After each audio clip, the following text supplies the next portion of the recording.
आज मैं काजा ब्यूटी के कुछ इंटरेस्टिंग प्रोडक्ट्स ट्राई करूंगी। Starting off with their cheeky stamp liquid cushion blush, जो कि एक हार्ट शेप स्टैम्प के साथ आता है। This is their cutest product and not just cute, it blends beautifully and very long lasting and it gave me a very dewy finish. मुझे तो ये बहुत पसंद आया और ये कई ब्यूटिफुल शेड्स में आते हैं। नेक्स्ट मैंने ट्राई किया काजा ब्यूटी का stacked bouncy eye shadow trio. ये और कई ब्यूटिफुल शेड्स में आते हैं and the I shadows were supremely pigmented.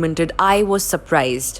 ये बहुत ही आसानी से ब्लेंड होते हैं एंड चुटकियों में you can create an amazing eye look. Now this wink stamp is for those जिनको विंक आईलाइनर बनाना बहुत मुश्किल लगता है। Simply use the stamp to create the most perfect wink, वो भी सेकेंड्स में। Now both your wings are going to match for sure. It also comes with their liquid eyeliner pen, जिससे हम अपने eyeliner को complete करेंगे. This glides beautifully on the eyes. Next, I'm trying their Heart Melter Gloss Stick. This is an amazing product. I have never seen a lip gloss in a stick form.